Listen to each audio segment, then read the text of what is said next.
So I'm a man of simple taste. I see a trashy isekai manga and I go and read it. And God, I've been doing that a lot lately. But sometimes I do want a bit of an extra emotional and plot oomph in my stories. Things that sometimes are not so well developed in the types of trashy isekai mangas that I stumble upon. So let's take a mediocre story and see what we can do with it. Welcome to Rewrite. So today we'll be looking at Isekai Meikyuu de Harem, which translates roughly to Harem in a New World's Labyrinth. And here's the official summary from both the light novel and manga, roughly translated by Google Translate and mashed together by me. A sight found by a depressed boy. If it's hard to live in this world, you can live in a different world. The destination is really another world? He was reborn as a cheat character thanks to sprinkling bonus points with the right to obtain idol class girls and a right to enter. The legendary cheat and harem of Reborn Boy is about to begin. Oh boy, this is gonna be a rough one, huh? Look, let's just be honest. The majority of people are reading this manga for the nicely illustrated, bone-inducing scenes, because outside of that, there's really nothing interesting going on.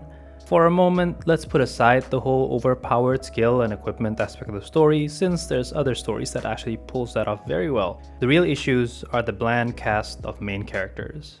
Michio is a boring insert myself here who only talks about the rules of the world, the mechanics behind skills, and boning. The manga doesn't really talk a lot about his backstory either, and while I would prefer to ignore the web novel, there's really no other— I am being bullied and ostracized at school in a way that's more hideous than your standard by-the-book physical abuse. I was being ignored by everyone, treated as if I was nothing but air. In class, during lunch breaks, or when going to and back from school, I was always alone. When an assignment required us to get in pairs, I would always end up as the sole one who had no partner. Every single time. Good job on editing out all those parts, manga editors. Sorry about that. Where was I? Right, back to the story. Putting aside the terrible way that it was written, the novel first painted a picture of Michio driven by anger, suspicion, and bitterness around how corrupted the world is and the people's treatment of him. And over the span of a few chapters, that got totally forgotten about. He certainly doesn't care if the neo world that he's in treat human life and freedom as something that can be traded easily. His first thought around slavery was not of suspicion and worry of his own freedom, or even how similar it was to the old world where those with money and power lord over those without. No, his first thought was whether or not there are female slaves for him to bone. At this point of view doesn't even change even when he first met Roxanne, and I promise that this is the last time I'll be quoting from the web novel itself, but here he goes. On the one hand, I know that buying and owning slaves is morally wrong. After all, it was outlawed in my world for a reason. But on the other hand, she is such a beautiful girl that I felt that if I won't step up now and claim her as my own, such chance might not be present itself to me anymore. And I wouldn't be able to forgive myself to the end of my life if something like that never happened.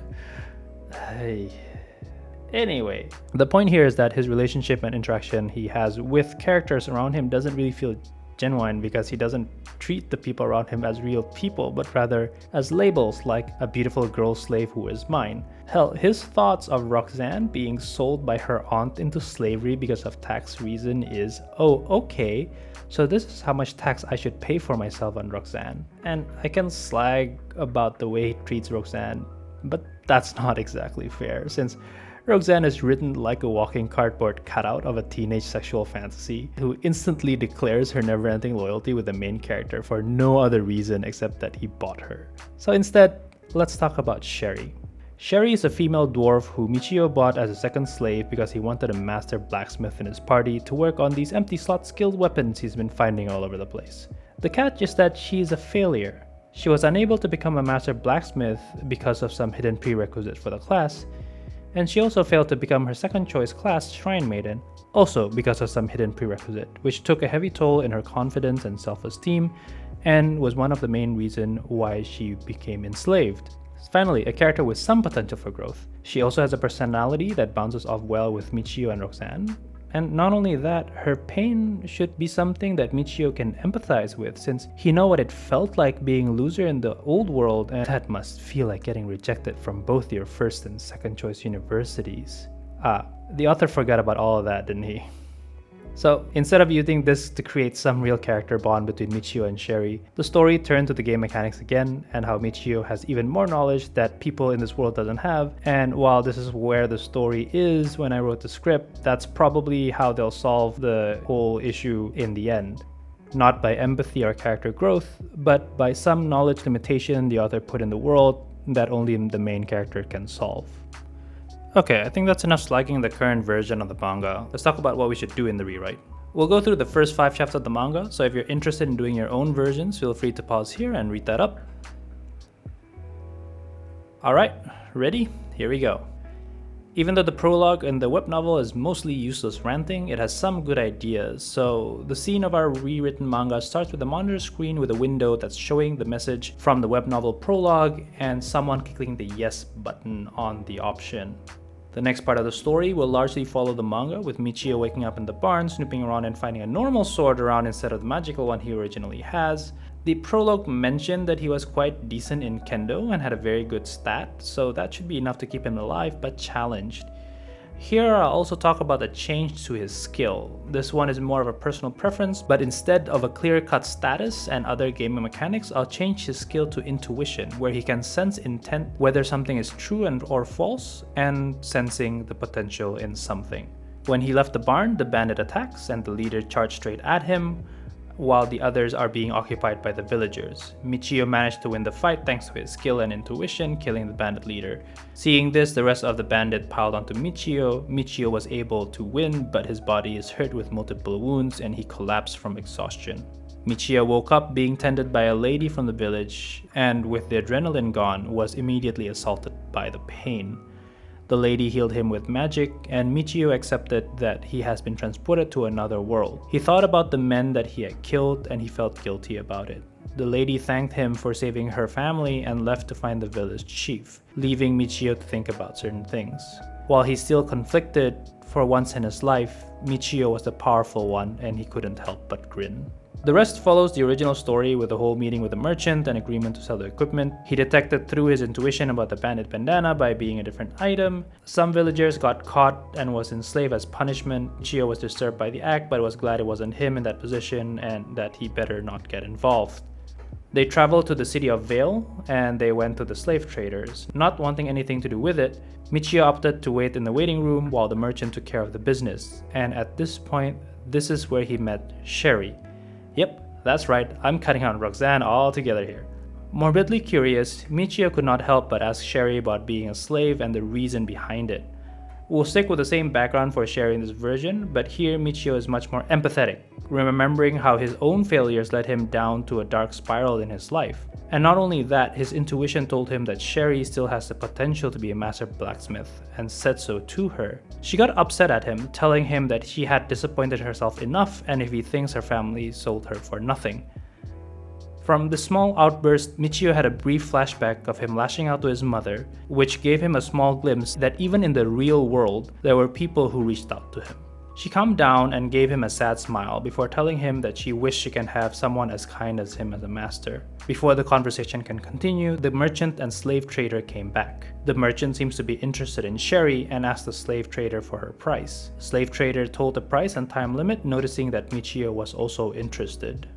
Just like in the manga, Michio initially tried to solo the dungeon to get enough money to buy Sherry. He nearly died, but was rescued by a veteran adventurer by the name of Roxanne, who berated him for trying to rush everything. He tells her to go away, nearly giving up hope that he'll be able to collect the money he needed, but Roxanne mellowed out and told him that she knows that he clearly needs the money, and if he needs it that badly, she knows someone that can help him. He was then introduced to an older lady who will loan him the money if he takes care of a rival bandit gang, which is not a crime because they're all wanted anyway, but it definitely is a danger if someone sees him and survives, as the gang might seek revenge. Michio thought a lot about it, but decided that this is the only way out.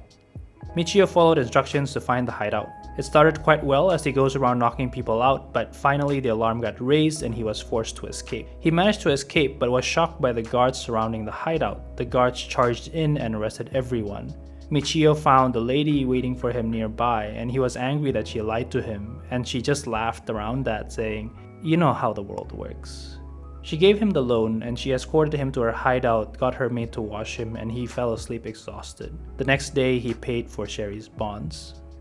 Sherry wanted to thank him by letting him bone her, as is customary for these type of mangas, but Michio saw that her bodies are full of bruises and marks from the beatings she received as a slave.